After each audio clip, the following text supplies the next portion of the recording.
Ladies and gentlemen, welcome back to a whole new episode of Full Steam Ahead. I'm your host, Zoe, and my co-host on the other side, Cantu. It's been a while since we've been on. We've been busy, both we're of us, back.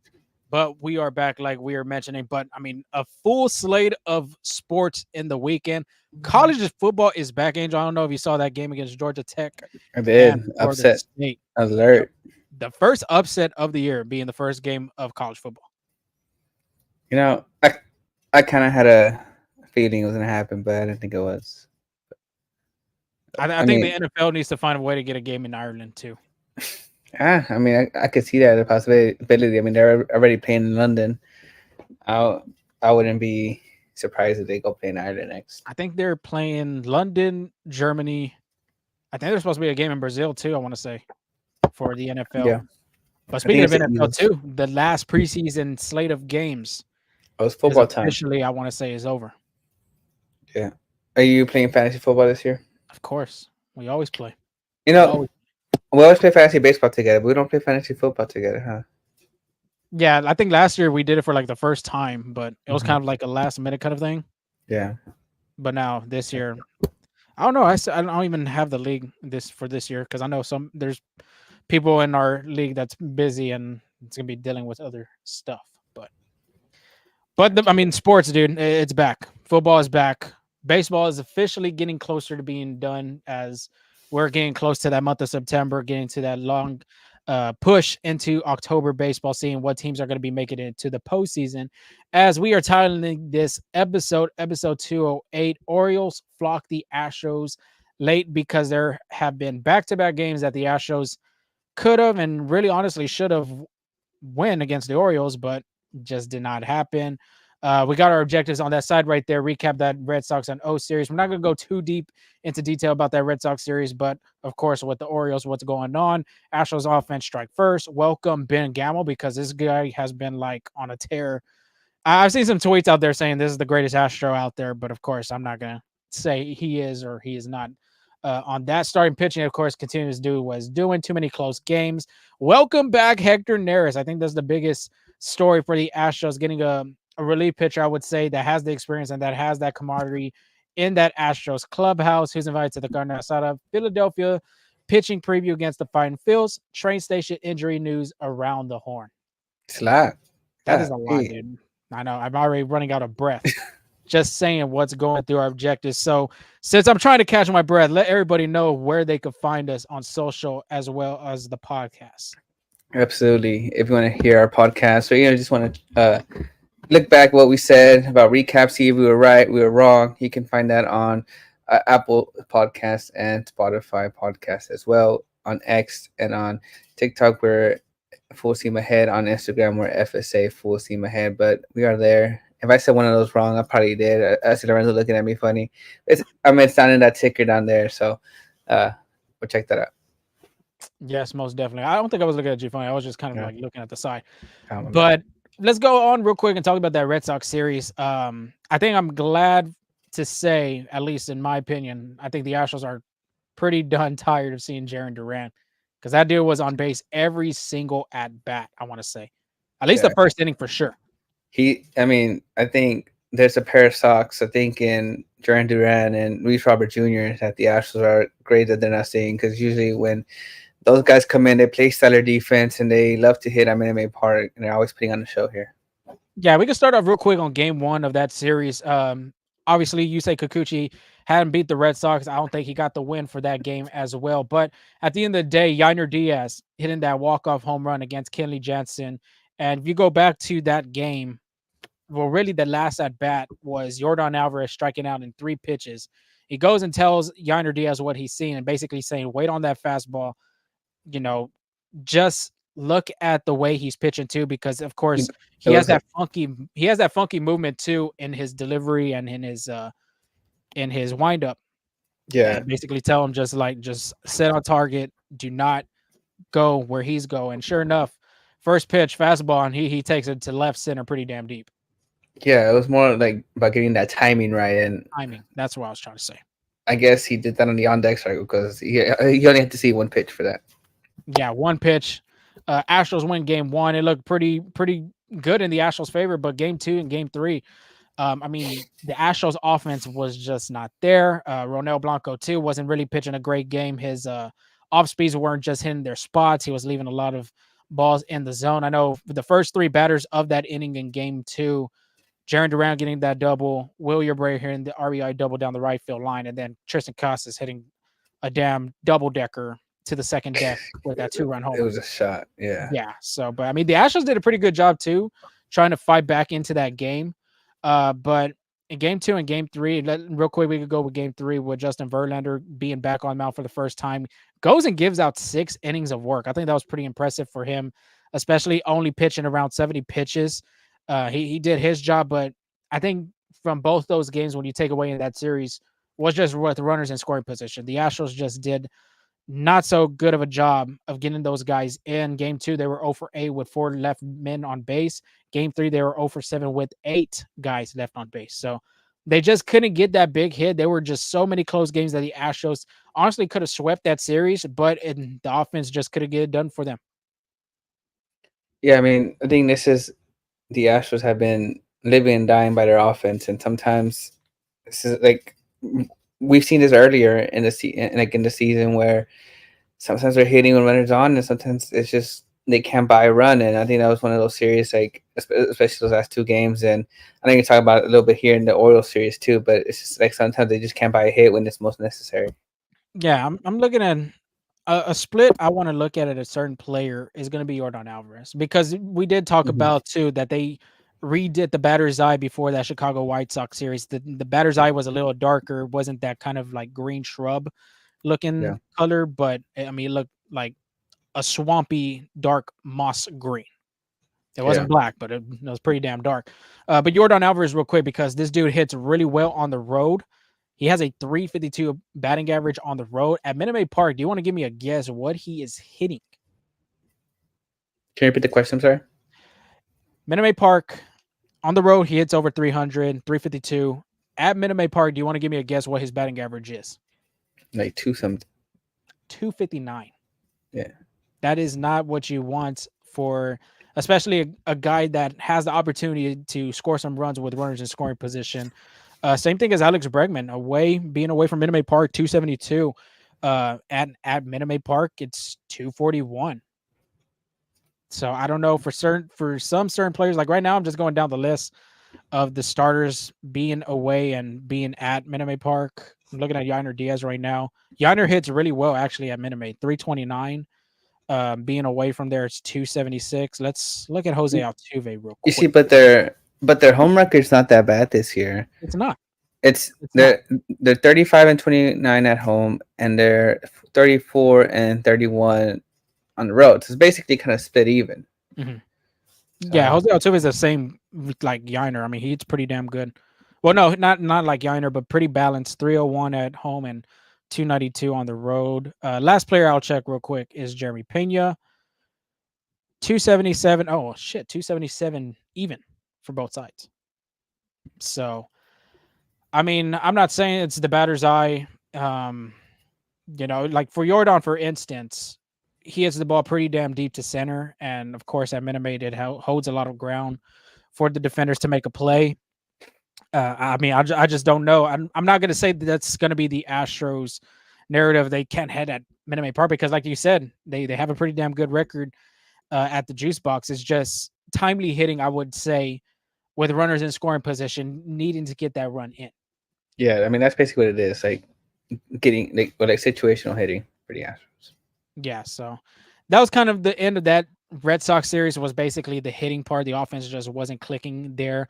Now let's go to the Orioles series, because today they do play on Sunday Night Baseball. If you did not know, it's going to be on ESPN. Yusei Kikuchi's on the mound for the Astros. Dean Kramer is on the mound for the O's.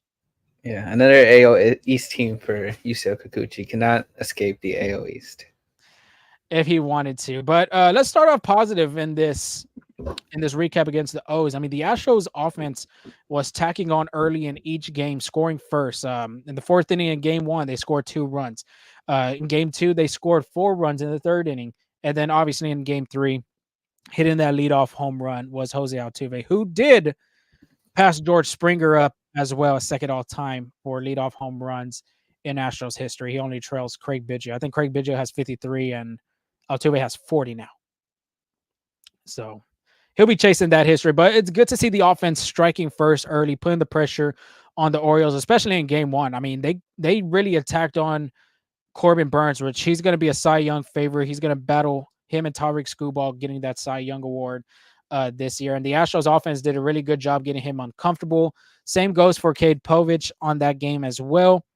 And Albert Suarez. I mean, I think the Astros offense has done a really good job. It's just, which we'll talk about here in a minute, with too many close games. Let's talk about Ben Gamel, though, Angel. I think this was a pretty damn good pickup for the Astros so far. 2 for 3 in his first game with the Stros, including a big 2-out RBI bloop single over the second baseman's head to right field. And then doesn't play the Friday game, but comes back in Saturday and does the same damn shit again. 2 for 3 with a double off of Albert Suarez. He's looking really good so far in the Astros uniform. Of course, he's kind of a journeyman, I can say, too. He's been with the Mets. He's been with the Mariners, also with another team as well. So seeing so far from Ben Gamel's game, being that veteran, being the veteran that he is, I think he's done a really good job settling in with Houston. Yeah. I mean, I agree with you there. Ben Gamel, I mean, I'm going to give you a sneak peek. He made it to the Carne Asada in his first week in Houston, so that's how good he was. Damn, already being in the Carne Asada shit. And then last but not least on the recap real quick, starting pitching. I mean, I feel like we've always bear about this every time in each recap that we do because, I mean, it's true. They've been doing a damn good job in each game. And this is a good stat to know as the Astros pitching staff. Since August 1st, meaning the first day of the month, the Astros pitching staff has been the best in baseball with a major league best 2.72 ERA.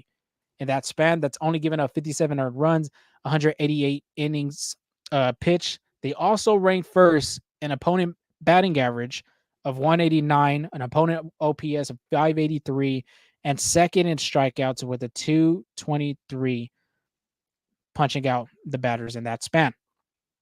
Last but not least, this is where the caveat comes with the starters, because starting pitching, like I've said, they've been phenomenal in each series. I would say at least 2 starters, or almost all 3 of them, have done a really good job. The starters ERA in that stretch is a MLB best with a 2.58 ERA, only giving up 35 earned runs, going 122 innings pitched, and is the American League best with a 13.8 record with a 6.19 winning percentage in August. Wow. So the pitching staff has just done a phenomenal job going from the bullpen to the starters as well. Yeah, and we're in the 25th day of August too. That's pretty phenomenal there.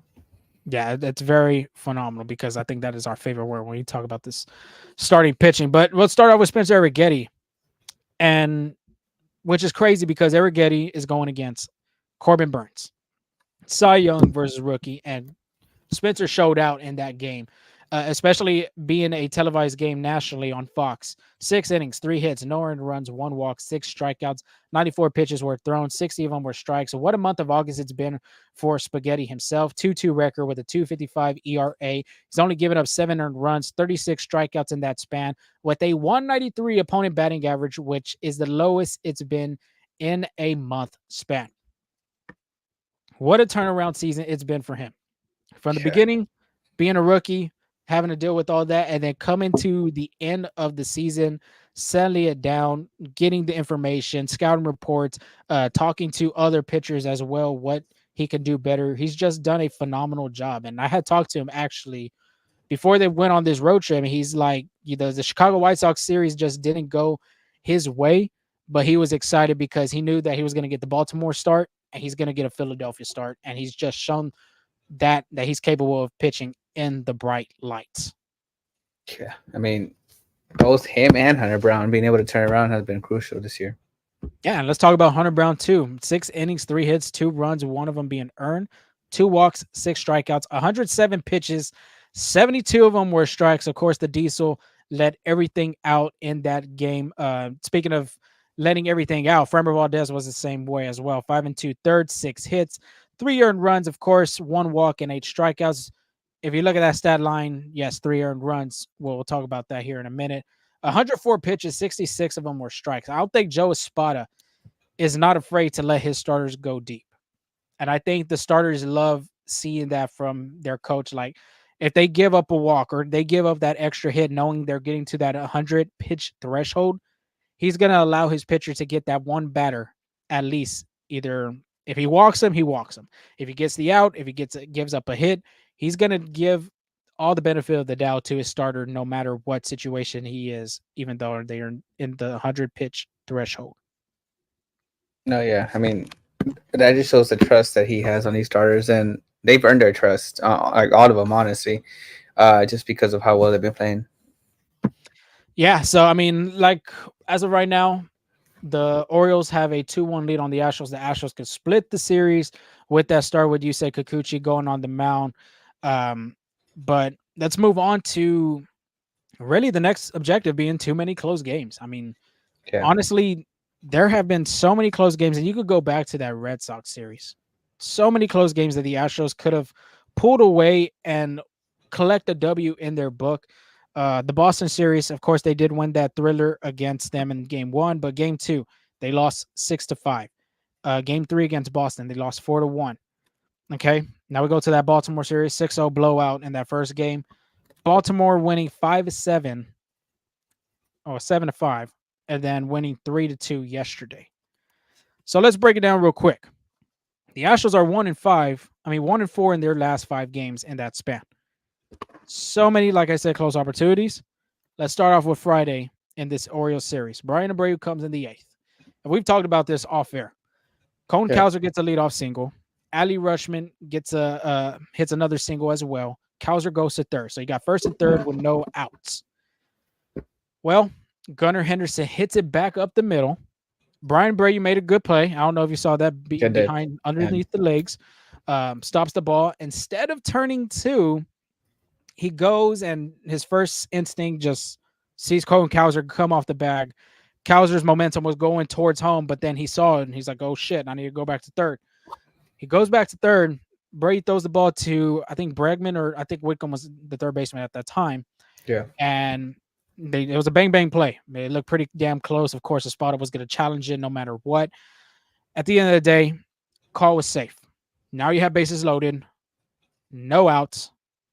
Anthony Santander, who's been one of their biggest clutch hitters, I would say, this year, being an all-star, turning around in the month of July, comes up on a 2-1 count. If I give you a 2-1 count, if you're a hitter, Angel, you had a 2-1 count, what are you seeking? What pitch are you seeking at best? Hitting fastball. If I don't get it, I'm taking it. Exactly. 2-1 count, fastball, and I mean, give Abreu credit. He threw the pitch high and out of the zone, but you could just see Santander was just hitting fastball no matter what and sends it to right field. And obviously, you know what happened there, gives the O's that 6-5 lead. Oh, okay. Now, that Santander bat, I feel like your Brady had to tip your cap on that one. I'm Exactly. like I'm not faulting like a Brady for that one, but at least get one out on the plate. Like I know he tried to get the lead runner, which that's okay, understandable. But you got another situation. You had no outs at that point, right? It was no outs. Just get the lead run. That run on third doesn't hurt you. Mm-hmm. That run on second doesn't hurt you. It's the batter that's gonna like by you not getting the lead out, you just created this situation of allowing a game-winning grand slam home run, right? But if you get one out, he hits a home run, it's a tie ball game. Like you still have a chance to win, right? So it's just, and you also have a place to put him. Like if you want to be careful with him, don't want to give him anything to hit, because like you said, like Santander's been one of their best clutch hitters, and you have that base to work. But I think just a little baseball IQ there, baseball smarts would have been just get the runner out at first. Yeah, the next batter up was Ryan O'Hearn, which O'Hearn's been hitting really well too. But and yeah, we've talked about it because you get that play as a pitcher. Of course, your mind's like, okay, well, I caught the ball. Your first instinct is going to look at the runner at third before you make a play at first. And I guess Cowser was just so off the bag that Abreu kind of like saw him. He's like, you know what? I think I have a chance of getting him out at third. But I think it took him too long to get that transfer out Yeah. of his glove and pitch it to Whitcomb at third. In that situation, like you were saying, you field the ball, you throw it to second, you like you said, you try to get that runner out at least at second, you have one out, and then you have the possibility to get two outs. Yeah. No, I mean he did his job to look at him, but he threw it right. That's what I'm saying. Like, like he caught it. Cowser saw him looking at it. He went back. All right, eliminate that play. Go to first. Or because at that point, your first like the reason I'm not saying go to is because your momentum's already pushing to third. Remember, he has the lead at first base. So I was just like make sure you get the for sure out. But I mean, it happens. But I was in the eighth inning, and then are we gonna mention anything else about the series? But yeah, I was gonna talk about that a little bit more. I was just talking about the Bryan Abreu one because I mean that's an important one. You could try to turn two, and like you said, your momentum was looking at third already. But if he's already going back to third, and your transfer is already late, then screw it. Just go to first at that point. Second and third, one out, then there it is. You have the possibility to, like you're saying, either walk Santander to get, try to get a double play to end the inning, or you pitch to Santander, maybe hits a sac fly. You only allow one run, you have two outs. There's a bunch of scenarios in this situation that could have happened, but it was very unfortunate. It just did not roll the Astros' way. They put up a 5 spot in that game, and the Astros lose 7-5, which very winnable. But it is what it is. Moving on to Saturday now, because this one too was, my gosh, very questionable. Framber Valdez only needing 1 out to get out of the inning. That would have been a quality start. No runs allowed, 2-0 game, all this stuff. Framber pitching a great game like he's been really doing out this whole second half of the season. Who comes up to the plate, damn it, Angel? Colton Cowser. Colton Cowser already made trouble with Bryan Abreu. Now he's making trouble with Framber Valdez. Cowser hits the ground. Yeah, Cowser hits a ground ball to Singleton. Instead of charging the ball, Singleton kind of sits back on it and doesn't get to the bag on time. Cowser beats it out. Bases are loaded. Framber gets out of the game. Next batter is Jackson Holliday, which it's a rookie.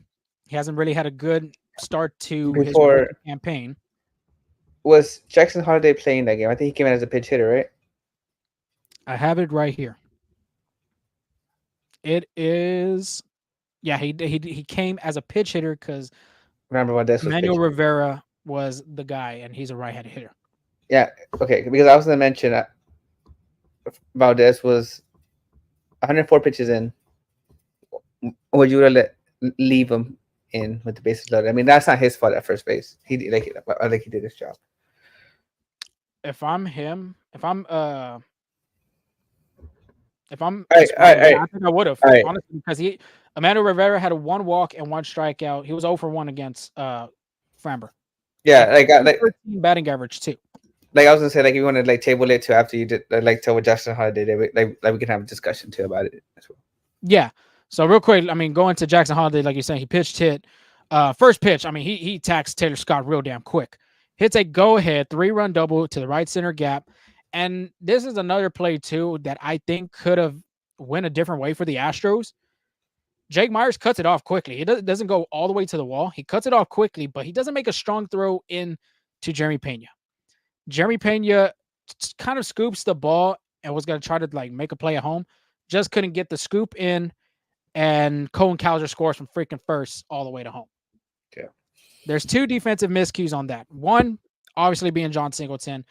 And I can understand a kind of a point of him staying back on it because of that top spin. You know how lefties have that backspin, or I think it's backspin, not top spin, on the ball when they hit. And it usually has a funky kind of bounce to it, which I understand. But at the same time, too, like you were saying to me, you take that chance. And if either if it kind of bumps on you, you can't field it cleanly, you still got runners on second, third. You got runners really bases loaded, still have the same situation, only giving up 1 run. It's a PFP. If you bobble, Framber Valdez spinning down the first base. But if you look at it though, Framber wasn't even going to spin. He wasn't, right. But I'm saying obviously if he sees there's trouble, he's gonna kick it up a gear a little bit. But honestly, I don't even think he had to run because that should have been a routine play. Exactly. That's a 3U all day. Yeah, and that's what I'm saying. Like, if you're Singleton, and I even tweeted about this yesterday, you got to go and charge that. Yeah, You got to charge that. You can't let that sit back, especially a you guy gotta know like you your were telling me, runners. Colton Cowser, that Yeah, runs. you gotta know your runners at that point. Exactly. But I mean, the only reason Jackson Holliday came in, like I was mentioning, is because Framber Valdez was pulled with 104 pitches, went out Hmm. away. Before he faced Cowser, he was at what 99 pitches. He Hmm. threw 5 extra pitches. I mean, if you're okay with him throwing 99, why not be okay with him throwing Emmanuel Rivera at 104? Well, just think about what I was just mentioning about the stat lines from the rotation this series. Hunter Brown pitched 107 pitches. Exactly. So, would you have trusted Framber to go get at Absolutely. least maximum of 3 pitches against a guy like Rivera that has a 213 batting average? Absolutely. I would too, but I think Espada was just playing cautious. I know Taylor Scott's been having a good season too, He's, but Brandon Hyde, being that smart guy that he is, being the brother-in-law of Joe Espada too, he's like, all right, we're playing chess. Let me get you real quick right here. Let me get a lefty in when you're bringing in a righty. And sure enough, it went to Brandon Hyde's favor, and Jackson Holliday was able to do that job.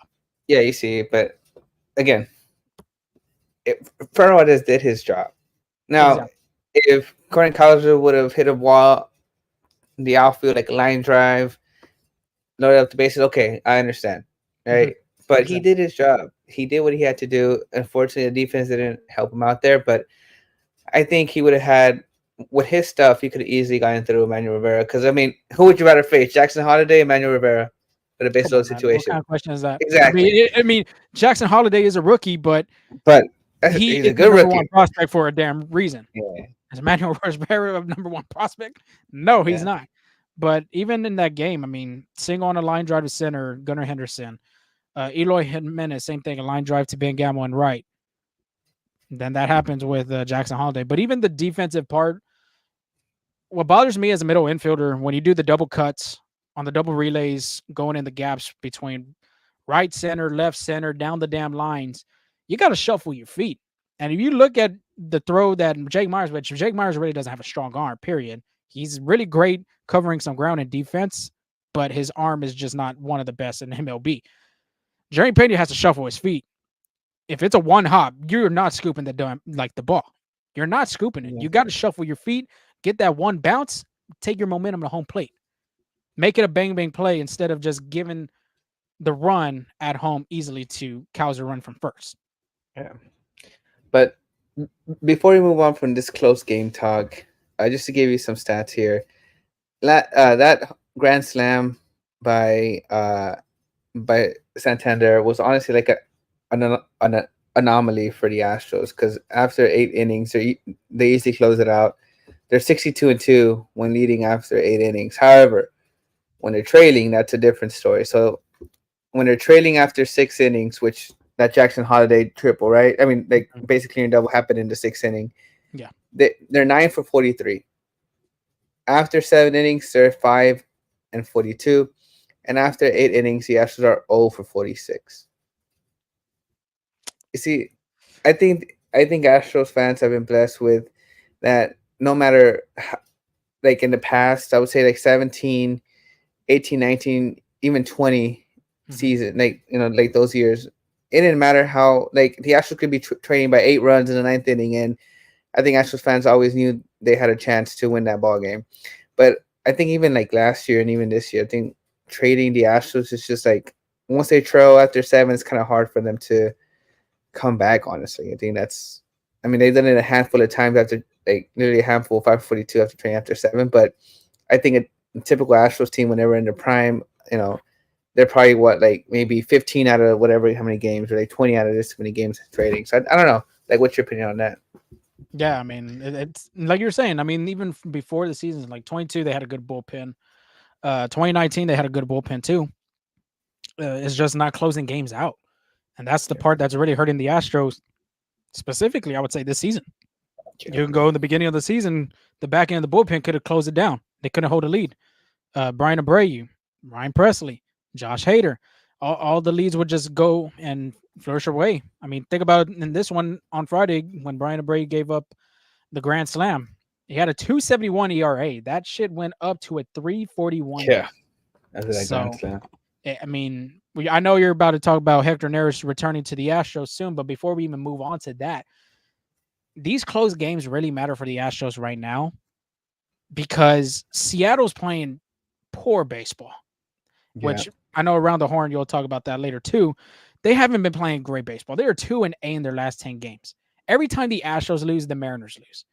Yeah. If you're the Astros, you have to figure a way out to close them games and be able to win because you're giving yourself another expandable lead in that division. Same thing goes as the Rangers. They're 5-5 in their last 10 games, and they're 12.5 from the division.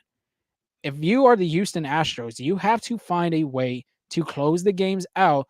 Then instead of being a 4.5 gap in the division between the Mariners and the Astros, because Seattle's 65-65 right now, the Astros should honestly have a 7-game lead in the AOS as of right now. Yeah, I agree with you there. So they gotta do it right now, especially going against Philly coming up. Then they return home and they're playing KC. They gotta finish the job. They cannot slack, and not just that, they're pretty damn close to winning 90 games, which is pretty impressive, especially the way they started the season this year.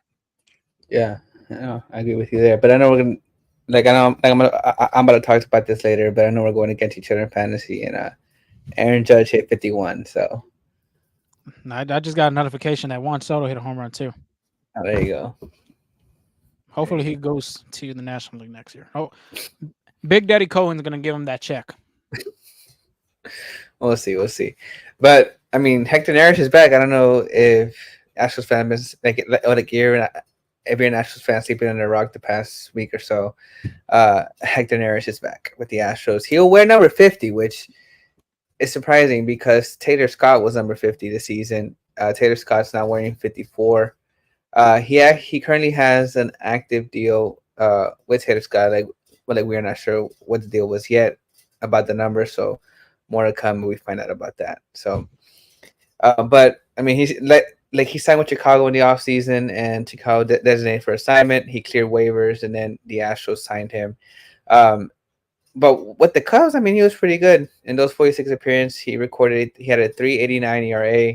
He had out 19 runs and 44 innings pitched with 46 strikeouts and 17 saves. I mean, that doesn't sound bad, honestly. Right? I mean, I guess he wasn't cutting it over there for the Cubs, but I mean, Hector Neris looks happy to be back. He was talking with Bracamonte, I guess in the bullpen, just catching up and stuff like that. So, I mean, I think the Astros could get Hector Neris 2022. 2023 Hector Neris for sure. Well, both years he was pretty damn good with the both. Yeah. But yeah, like you were saying, I mean, I think he's very comfortable. I don't know if you saw Brian McTaggart's video on Twitter. He already knows the clubhouse. He knows the guys. He's very comfortable being here. He's excited to be here, especially, having another chance to win another World Series. I think that's even a big thing for him at his age, especially. But I think for the Cubs, I will say this. Hector Neris is not a closer. And I think that's where the Cubs had messed up, putting him as in the closer role. Because when he was with Houston, obviously Presley was the closer. Either him and Bryan Abreu, you would kind of switch up being in the eighth, kind of being the setup man.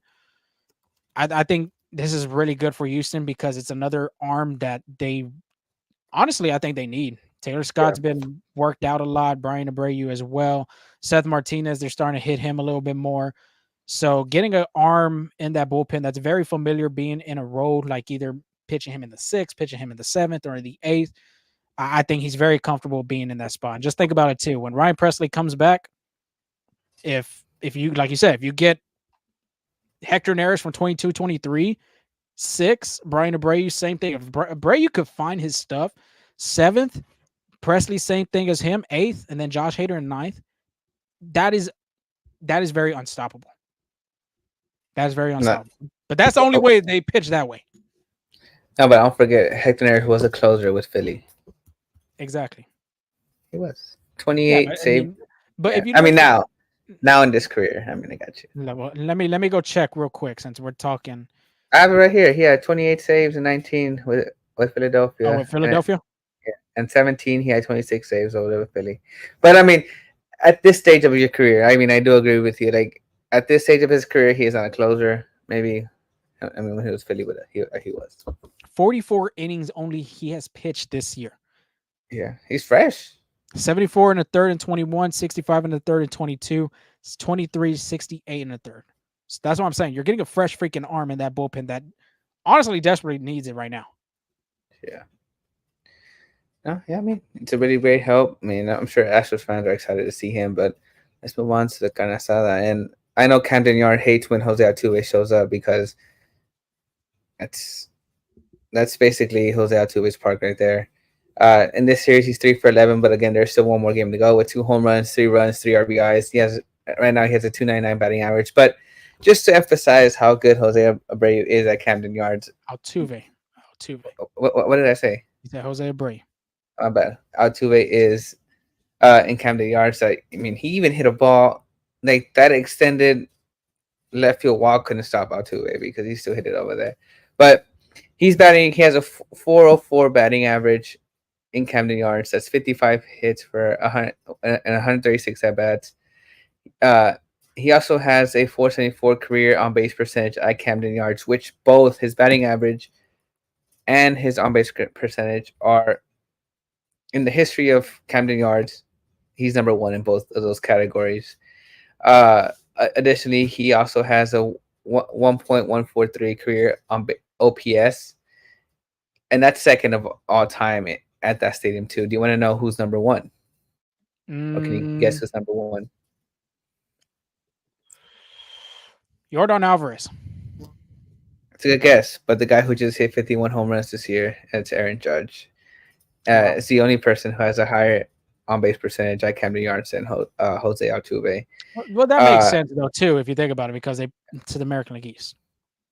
Yeah, and the last two series at Camden Yards, Altuve's been hitting it. He's 11 for 25, that's a 440 batting average, 3 home runs, 7 RBIs, and that's in 6 games. So that's pretty phenomenal there. And also, Altuve did hit a leadoff home run yesterday, how you were mentioning, which is 40th in his career. And he moves past George Springer into second place. Only trails Craig Biggio for the club record with 53 home runs. Do you think? Oh, and also Altuve's home run yesterday was his 5th leadoff home run of the season. So he trails what? He has 13. Trails Craig Biggio by 13. Do you think he can? I think you think he gets it? I think so too. I think so. Because what I think it'll be like tight. I would say like maybe 54, 53. Yeah, I can see that. Yeah. I mean, but Altuve is just special. Being like, I saw a tweet earlier saying, "Is Jose Altuve a Hall of Famer?" I think we had this conversation before, and it's clear cut question. He is. Yes. That'd be unbiased too, honestly. Yeah, if I was a writer in New York, I'll still vote for Jose Altuve in the Hall of Fame. 5'6", doing the thing that he's doing right now. Shit. Honestly, he could be the best second baseman of all time. I think he could pass Roberto Alomar. Jeff Cantu. Yeah, I think Jeff can easily. Honestly, nice. Nothing against him. I mean, former Astro too. Former Astro. Who's remaining the DSMB? Spencer Arrighetti. He pitched 6 innings, only allowed 3 hits, 1 walk, 6 strikeouts. In fact, he's under 5 now. Has a 4.94 ERA. I mean, he's been tallying up really good the strikeout totals. In his recent start, he has 36 strikeouts combined, and I mean that's his last 24.2 innings. You add 6 more to that, and his 36 strikeouts in August are tops in the American League as well. So I mean, Lorenzo just gave us that really good stat how great the Astros pitcher have been in August. Well, a big contribution to that is Spencer Arrighetti. Yeah, he's really changed it around. He's really like his game is the confidence level is just sky high right now for him. I think he's just enjoying every bit of it that he's on the mound, and especially against like competitive teams like you're going against like Baltimore and Philly. That's more than likely going to be in the postseason. Yeah, and Framber Valdez too. I mean, that one play stopped him from getting a quality start. It was like 5.2 innings, 6 hits, 3 runs, 1 walk, 8 strikeouts. Again, could have easily finished 6th, and I think that ruined his perfect start since the All-Star break too. I think he was 6-0, 8-0. You kind of like you were mentioning. Yeah, actually, yeah. Yeah, so like I think the Astros were 8-0 in starts. He was about 4, 6-0. Yeah, that's 10 starts, and now they are 8-1. But Happens. go ahead. Yeah, I mean it's baseball. I didn't expect him to be perfect, but it it sucks. It sucks not being perfect on a play like that, right? I think that's what it was. I mean, if Baltimore would have, if If he it would was a have allowed, line drive shot, it's a different story. yeah. Oh well, it happens. But on that play, yeah. And then, as promised, making his Carne debut, like when I showing up with a pack of beer, just like trying to Had to. mingle with the club Had and to. see who, but like the first time like for example, one of your friends invites you to a party, it's nothing but family, like you don't know people, he's gonna bring a case of beer and just start So wait, mingling. what do you think? He brings a 6-pack or a 12-pack? Oh, he has to bring a 12 pack. He brings a 6 pack. Kind of selfish. So I mean, in Well, like, that's what I'm saying. If he wanted to drink for himself, well, yeah, but I mean, but like you don't know anybody, so you try to mingle. He's like, hey, you want a beer? That's the easiest way to start a conversation, right? he's gonna see that natty light. He'd be like, "Damn, I don't know. I'm a craft kind of guy, not You know what? a natty light guy. With the Ben Gamel was in that. I was about to say, you think Ben Gamel was in that Eli I guy? think he's a natty light. Keystone, maybe, maybe, Bush Light. maybe Bush too. I would say maybe Bush. Gotta get him some Well, cardbox in this thing. well, whatever Ben Gamel drinks, we should keep drinking it because it's working. 4 for 8 with 2 RBIs. In his debut, he went 2 for 3 with a walk and 2 RBIs, and he is the fifth Astro since uh Joey Luperfido to collect 2 RBIs in their first game with the team. So shout out to Joey over there I don't in know if you've Toronto. seen. He's made an adjustment too. Joey, Yep, he's and it's, actually he's had like I think 4 consecutive multi-hit games. I want to say. yeah, So he's made an adjustment. I think on his leg kick. Doing good and over there though. yeah. I mean, sometimes I change like that's why that first game for Joey Luperfido when he struck out like 3 times. I wasn't. It's like it's an adjustment period. New team, new city, new place, and then after seeing how emotional he was leaving the Astros, I'm sure it hit him hard. Yeah. So it just takes some time to get your groove on. But I mean, he's found it, so I had top for him. Mm-hmm. And lastly, Jeremy Pena.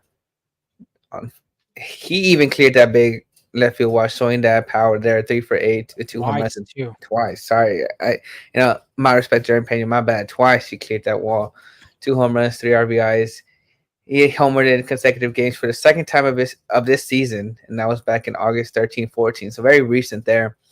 And then through 20 games in August, he's batting 295 with 12 runs, 4 doubles, 5 home runs, and 12 RBIs, 3 stolen bases, and has an 872 OPS there. So just like the summer heat, those jalapeno poppers are smoking on the grill. Man, them things smell good too. You can't lie. That Jerry Pena one that you're doing, you're like you weren't familiar with him hitting over the wall. It takes me back to that. I don't know if you've seen that video of Shaq on NBA TNT. Mm-hmm. Or he tells man, what player? I think it was Christian Wood. He was with the Rockets at the time.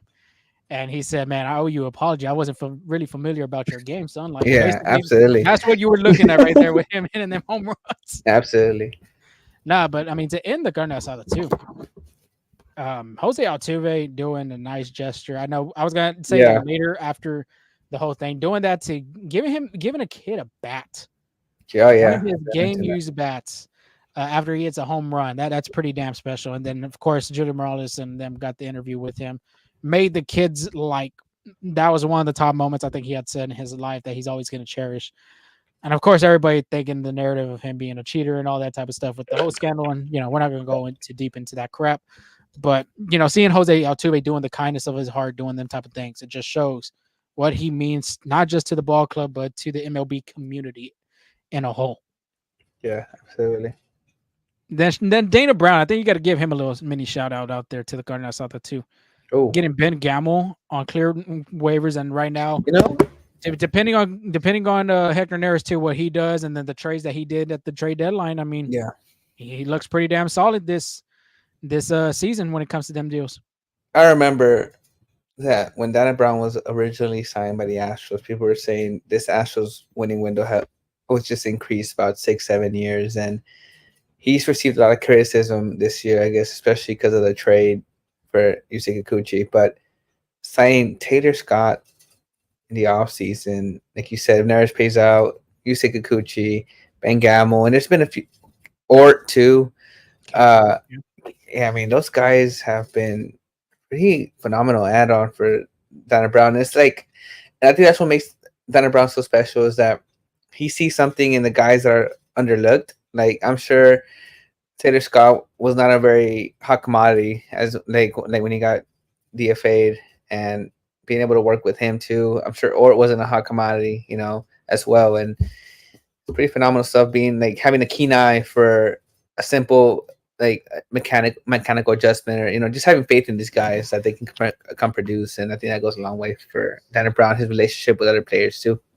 And just think about it too. You do give credit to Joe Spa because we've talked about giving him his flowers as well. But having your confidence in your farm system is a big thing. Bringing guys up like Spencer Arrighetti during a time where the rotation needed something. Getting guys like Joey Luperfido when the outfield they weren't hitting at the time they mattered. Like Jake Myers was the only guy really hitting at the time, and here comes Joey, kind of bringing that boost of energy for them, as well as Jake Bloss. I mean, Yeah, he's done against the everything. Orioles too. Yeah, and he's done everything that he's could to keep this team afloat. He continued to. I remember hearing on the Sean Salisbury show on Sports Talk 790 saying like, everybody's hitting the panic button right now, but hey, I feel confident in this team. This team is not going nowhere. We are not selling at the deadline. And sure enough, 4.5 games in front in the division so far. Obviously, the Mariners are playing right now. I don't have the score in front of me, but that's pretty damn impressive. Having a 7-19 damn start and leading the division and possibly making another run into the postseason for another World Series run. Yeah, I mean, they're putting him like they're giving chances. Like Dana Brown, Joe Spada giving this actual team a chance to win. They just got to produce. Yep. And crab mac and cheese, I think that could have been on the menu for this Carne Asada. Yeah, what? The crab mac and cheese. I don't know if you've seen that hot dog over there at Camden Yards. Has No, like I'm not. crab mac. Looks so damn good. I've never been, but I've seen the videos of it. It looks damn like bomb. Like I probably would eat it if we even have the chance to go over there. You know what? I think that one's on a bucket list. Camden Yards.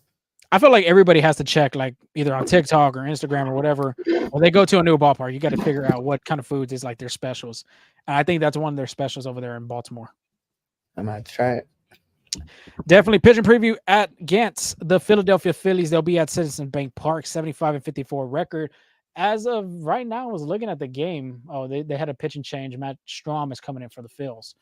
But I was looking, it was a 3-1 lead against the Kansas City Royals at Kauffman Stadium. But they're 6-4 in their last 10 games. They're first in the National League East. And this is another rematch of that 2022 World Series. So I think it's gonna be a fun. Yeah. Energy is going to be there. The vibes are going to be immaculate over there in Philly. Of course, you know how the fan base is over there. Of course, you could tell Mattress Mac about his time over there, going over there to Philly. I think it's just a good sports town in general. So when it comes to baseball and football and all that. I mean, this current matchup with the Orioles, now with the Phillies, and then they have the Kansas City Royals next. I think these are all three playoff matchups. Oh yeah. If the Astros can finish at 500 in these 3 games, how do you think their chances are for the playoffs? I know the Astros in the playoffs are a different animal there, but I mean, these are games you have to win. Like if they have success against these teams, I mean, how confident are you in them for the playoffs? I mean, just think about it. I'm confident already. Looking at that series against Baltimore, honestly, they should have won that series. Yeah, there should be no way that they have 2 L's. Yeah, they should be 3-0 in this series. And not to mention, just look at the standings in the American League right now. The Astros have an actual damn chance to get the first seed. New York, 76-54 right now. They'll probably win the game against Colorado. It'll be 77-54 later. Cleveland was beating Texas earlier 2-1, so they'll have that win. They're 75-55. The Astros are 1 game away from being in 70 right now. So they have a damn good chance of getting at least the number 1, number 2 seed. If they get the number 2 seed, that's even good for them too, because they get that bye. That bye is going to be important for rest, not just for the players on the field, but the pitchers as well. The amount of innings that they pitch, their arms need to rest. And the Astros are going to be playing in Cleveland in September too. So it's an opportunity right there that they can do to play against these playoff teams. But as of right now, I mean, honestly, you got to feel confident with the baseball that they're playing as of now. And I know this is a pitch preview about next week, but Astros released the lineup. No Yordan Alvarez I'm in the lineup today. No Yordan Alvarez. If everybody had Beckman's listened. playing third base. Very interesting. We'll have them entry updates later on, but let's get over with this preview. I didn't go too deep into detail about these pitchers, but I mean, when you're going against Zach Wheeler, Aaron Nola, and Christopher Sanchez, that's your number 1 to number 3 starter in that rotation. But Monday, 5:40 start time. Justin Verlander's on the mound for the Astros, 3-3 record with a 3.92 ERA. He'll be going against Zach Wheeler, which has I think he has no, there's not that, right? Nope. Does not No. have a 5.77 ERA. Also, I know you're about to do your pitcher preview, but there was an update on the Philly probables. On the probables. Yes. Did it change? Yes. Are you serious? Blanco, Verlander, Arrighetti. So it's just. So I had it right the first time. You had it right the first time. Mother trucker. So this was 39 minutes ago. So originally it was Verlander, Arrighetti, Brown. About 40 minutes ago, and we've been recording for 51 minutes. Blanco, Verlander, Arrighetti. The beauty of baseball. The beauty of baseball. I did have Ronel Blanco. We did talk about in the beginning of the show. Last start against Boston, 3 2/3, 6 hits, 5 earned runs, 4 walks, 6 strikeouts, 84 pitches were thrown, 52 of them were strikes. That's a career high in earned runs, allowing 5 of them off speeds. Like I was saying, we're not breaking the zone for him. Change up, of course, you could tell the fatigue is setting in for him, but he is battling out there. And if you're a Nationals fan, you're just hoping that this that the 6-man rotation kind of helps him in his favor, getting that extra off day of giving his arm a break. Yeah. I mean, when you first told me that Ronel Blanco was going to be out, I was like, oh, like maybe they're skipping the start to give him a little break. But I mean, I guess they're happy with the 6-man rotation in that aspect. Shout out to the back arrow on the undo on the outlines. Shout out to that part right there. I was able to go back and get the stats. But Zach Wheeler, on the other hand, 12-6 record with a 2.73 ERA. Last start against the Atlanta Braves, 6 innings, 6 hits, 2 earned runs, 1 walk, 8 strikeouts. His last start against the Houston Astros, you got to go back to last year over there at Minute Maid Park. Pitch phenomenal, 6 innings, 3 hits, no earned runs, 1 walk, 7 strikeouts. This is a guy that's going to make you try to strike out with a lot of swing and miss stuff. He's not going to allow you an extra base on being the walks. Of course, you saw that stat line right there. No walks against the Braves, only giving up 1 walk against the Astros. He's going to make you put the ball in play, and he's one of those guys that's a dominant pitcher, very fastball heavy, and I wouldn't be surprised being on the Cy Young voting this year for the National League. I mean, this Philly team's good. Pitching, hitting, is be an interesting series. Yes. So Tuesday, Justin Verlander, 540, 3.3, and 3.92 ERA. He'll be going against Aaron Nola with a 6.4, 3.18 ERA. JV last start versus Boston. I mean, like I said, I think he pitched really damn good. 5 innings, 4 hits, 2 earned runs, 1 walk, 6 strikeouts. 76 pitches were thrown, 52 of them were strikes. He was just very sufficient with all his pitches. Threw a 4-seamer a lot. The curve was next. The slider was next. The changeup was there. Changeup wasn't breaking as much as he would like. The break wasn't really great vertically and horizontally, but of course, this is his first start back in like 2 months. So look for JV, probably looking at the 80 pitch. Won't be surprised if he gets to 90 pitches in this start against the Philadelphia Phillies. Reminder too, this was his first World Series win as a pitcher against the Phils, but the last start versus Phillies as well. 5 innings, no hits, no earned runs, 1 walk, 10 strikeouts. So I think this is going to be a really great pitching matchup. From all the 3 pitching matchups, this is probably going to be the one that you want to tune into, especially against a guy like Aaron Nola. Yeah. Since we're talking about Aaron Nola, shout out to LSU Tiger alum out there if you're listening. Last start against the Atlanta Braves, 5 1/3, 8 hits, 2 earned runs, 2 walks, 5 strikeouts. His last start against the Astros occurred in a win, 8 innings, 3 hits, 1 earned run, no walks, 6 strikeouts. I want to say that was the game that they clinched for that wild card spot in 23 against Houston. But he's won all of his 3 games in the regular seasons against the Astros. Maybe the Astros can make it an L in this regular season start going against Aaron Nola. Very Last interesting. but not least, go ahead. I was going to say, very, like, I think you mentioned this all air. Like, basically, the Astros are seeing the Phillies' best pitchers, like, in this series. I mean, they're all going to be really good pitching matchups here. This is like a World Series, honestly, preview. Of Yeah, course, the Astros don't have like Framber Valdez or Hunter Brown going in this start, but goddamn, I mean, Justin Verlander, a future Hall of Famer, Ronel Blanco being the guy that's really helped the Astros this whole season, and Spencer Arrighetti, which Wednesday start time 3:05. He's been pitching really damn good for the Astros. Like you said, he got his ERA under 5, 6-11 record. Christopher Sanchez is going to be on the other side, which he is an All-Star this year.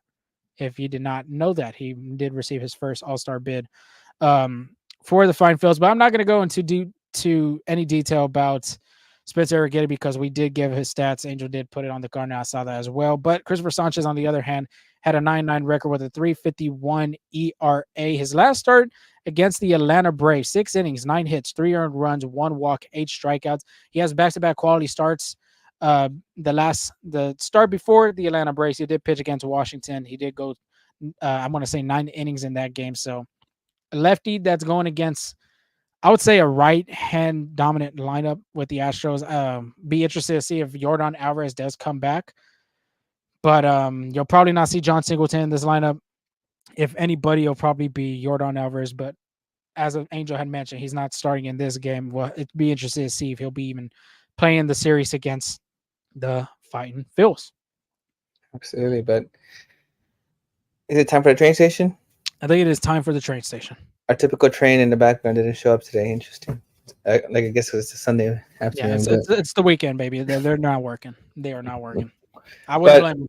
Let's start with the guy you just mentioned, Yordan Alvarez. He was a late scratch on Friday due to neck stiffness. Just Father said he's still a bit uncomfortable in that area and he would be unavailable. That was yesterday. And then Yordan Alvarez also said, I want to feel great. I'm sorry, and this is per Brian McTaggart.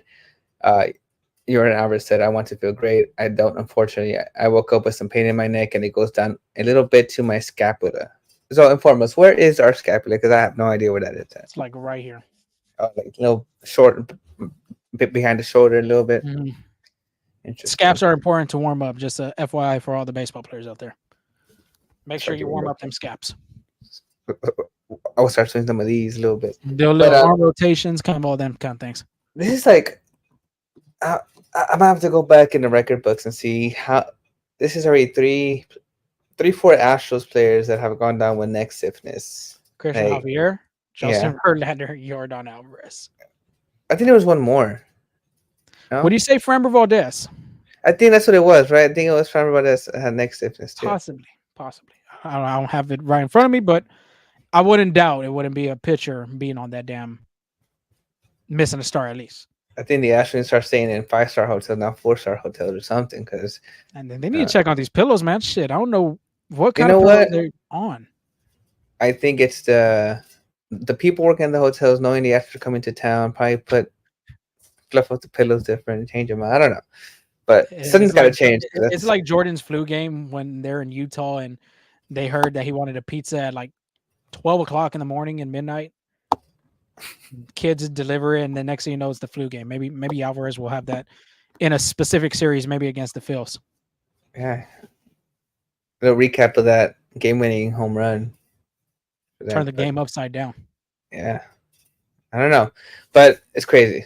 This next stiffness going around for the Astros. I wonder what's going on.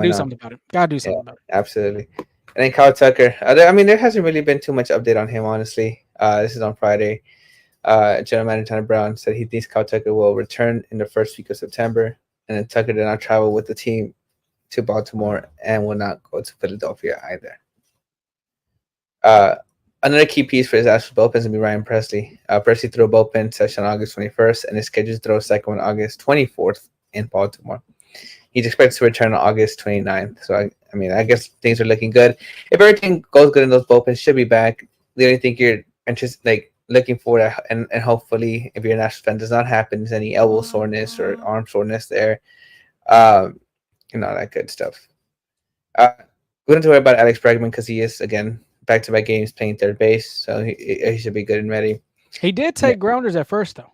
He did?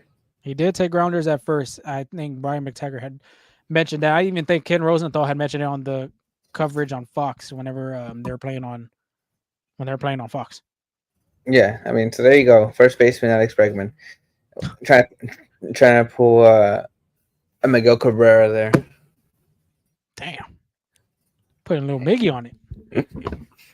And then lastly, Penn Murfee. Penn Murfee has been returned from his rehab assignment today. Removed from his rehab assignment today due to recurrent right elbow discomfort. So I mean, I don't think Penn Murfee's pitching this year either. Maybe next year. I don't think so either. I do not. Very important. That's why they got Hector Neris. Absolutely. But I mean, we went to run the horn. We have a whole lot. Scott Servais fired. There's been a lot of things going on since we haven't recorded. I know. That's crazy. It was like sometimes we're trying to figure out what to talk about, and then one day we don't record, and it's like a whole bunch of stuff to talk about. It's crazy. But that's shit just hits the fan at that point. But honestly, that Scott Servais firing really surprised me. Did it really? It did. I mean, I figured if it was going to happen, they would wait to the end of the season. But I guess this turnaround by the Astros, then losing that 10-game lead really like was the last straw for the Seattle's management. But did you see how he found out? I did not. He found out by the team posting it on I don't know if it was like an email, like a team email or social media, but was it like a statement kind of thing? Yeah, by the statement. There you go. That he wasn't contacted directly that it was happening. He was pretty upset about that. Yeah, he was pretty upset about that. He was like that he gave 9 years to this league. Like, I mean, I don't know the exact quote, but I can sum up the quote. It was like 9 years spent. It wasn't like I feel like he was a little bothered that he wasn't told personally first, and then the statement there. Yeah, that's what I'm saying. That's very unprofessional. That's a man-to-man talk right there. Absolutely. Especially like you said, 9 years in the league. Yeah, hasn't gone his way. But think about it too. It's just the offense in general hasn't done its job. The Mariners this offseason just didn't do a good job getting the offense.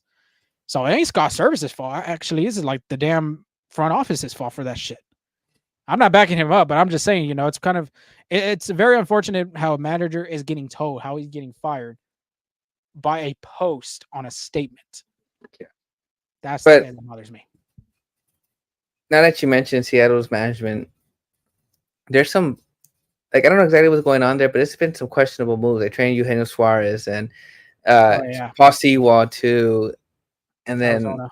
Yes. And then yet you in the field a winning team, so it's just kind of like some questionable decisions there. And then a good decision, though, is that Barry Bonds has been inducted into the Pirates Hall of Fame. I'm a firm believer that Barry Bonds should be in the MLB Hall of Fame. I mean, like, you don't hit 776 home runs and not be in the Hall of Fame. Like, my aspect. So without steroids and with steroids, he needs to be in the Hall of Fame. That's all I'm saying. I agree. Update though on the Mariners real quick. 2-0 Giants, bottom of the first. Astros need to win. Take advantage of that. Oh, Dan Wilson is also now the manager. Yeah, I forgot to mention that. Got that one. And then not just that, Edgar Martinez is now the hitting coach. Yeah. Bringing former Mariner players back to coach. I even had that in my notes that Dan Wilson was going to be the new manager. I just forgot to mention it. It's all right. It's a little rusty, but we're back. Like I said, we're back. And then I'm sure most of you heard that the WBC in 2026 it's coming back, and Minute Maid Park will host Pool B. And who will be in that Pool B? Exciting teams such as, I know two big ones, but I'm gonna need your help on the others. I know it's Mexico, United States, maybe Panama.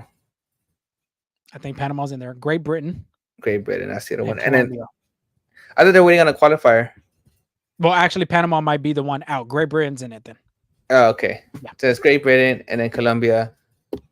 And then they're waiting for the qualifier. Yeah. Okay. Yeah, there you go. Should be exciting, honestly. I'm excited for it. That Mexico United States matchups always bring so much like fire between both sides. It's always a good matchup. It's just good for the city of Houston, period, too. The second highest Hispanic population in the U.S. Obviously, Mexico and USA and all the other countries coming in.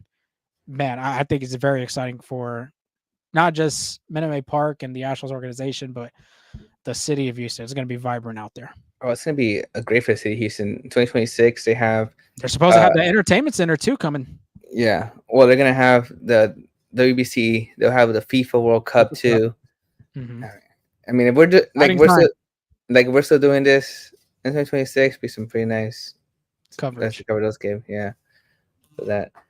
And then we got some players. Oh, before I go to the players making history, Jody, did you hear that Joey Votto retired?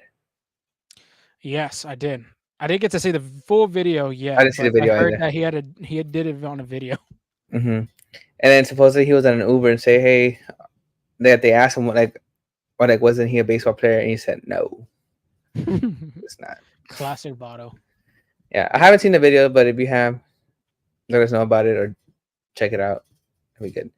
And then Ohtani and Aaron Judge. I think those are gonna be the two MVPs this year. Yeah.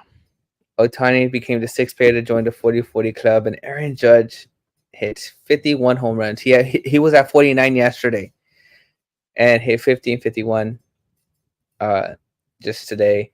He's the fifth player in MLB history and only the second Yankee to hit 50 home runs in 3 seasons in his major league career. 50 home runs in 3 seasons. I didn't even know he had 50 and 23. Well, he had no, not 3 straight seasons. 20, because I know 22 he had that 60. Yeah, American so League. not 3 straight seasons, but in 3 seasons. I think it was in 21 he hit 52 or 51.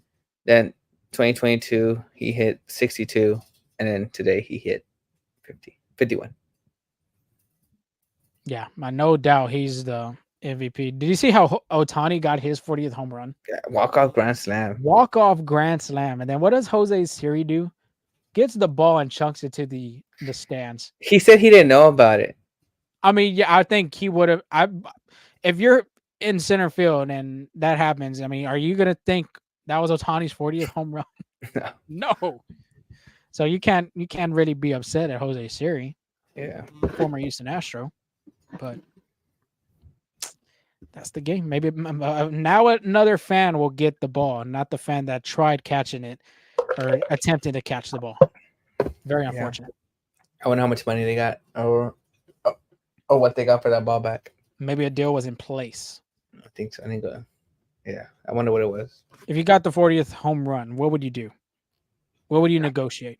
Buy you my house. Buy you my house. I don't know. I'm talking about like kind of like him giving you a bat or a ball, or you want a whole house. I'll put it in auction. Man. Put it in auction.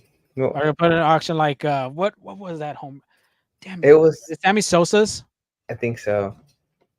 And they blew up the ball, I want to say, too. What do you mean they blew up the ball? They blew up the ball. I don't know if it was his record-breaking home run in a single season in the National League. When it was the summer of '99 with him and McGuire. Mm-hmm. Yeah, I remember. I think a Chicago Cub bar had bought it, and they blew up the ball because they wanted the curse of the Billy Goat over there in Chicago because they haven't won a World Series in years, and then they went in 16. I guess it worked out. Just then again, just think about what that ball could have accumulated to how much money later on. Right now. Oh, so yeah. I got the Judge notification. You got the notification because Soto, Judge, and Stan go back to back home runs. Back to back. So, who was it? Soto, Judge, and Stan. Can they do that in the postseason, though? We'll see. We'll have to talk about that later. But episode 208 is in the books. It was a long one because of, like I said, we haven't recorded in I would say a week, right? More than likely. Yeah. Yeah. So shout out to all of y'all that were able to join us before the Astros do play. They play at 6:30 on ESPN for Sunday Night Baseball. We appreciate y'all taking y'all time to go and listen to us talk about Astros baseball. Of course, look at the ticker below if you haven't seen already. Continue to follow us at FSA Full Steam Ahead on Instagram as well as TikTok and Twitter. Of course, if you are on Twitter, because a lot of you are, make sure you go to YouTube, hit that subscribe button, hit that like button on this video. And of course, podcast platforms, we are on Spotify, we are on Apple. Make sure you leave us some ratings, reviews, comments. We appreciate the time as always. Andrew, you got anything else before we sign off? I do actually. Today I actually do. Next episode, I will update y'all if Lorenzo's hamstring holds up during pickleball today. So yes, and that was another reason why we are recording early. We are going to be playing. Happy birthday, man! Happy birthday! Yeah, no, so my birthday Friday. Yeah, you see, I can't even remember. Come on, dog. Not that old, but I'm getting up there. But yeah, birthday was on Friday. Shout out to you, Angel, for saying that. But yeah, pickleball later today. Hopefully my hamstring does well. Hopefully yours does too. Maybe it Shit. doesn't tear like whenever you have like barbecue, you know how you pull it off the bone. Yeah. Hopefully our hamstrings aren't like Wait, like both of us put our hamstrings before, huh? that. Exactly. And we're old. God. I'm not trying to wake up sore the damn next day. I'm gonna put Shaq's freaking icy hot. If that's the damn case. Till then, we'll talk to y'all later. Y'all have a blessed and great start to your Monday, and we'll give you that recap against the Philadelphia Phillies. Peace.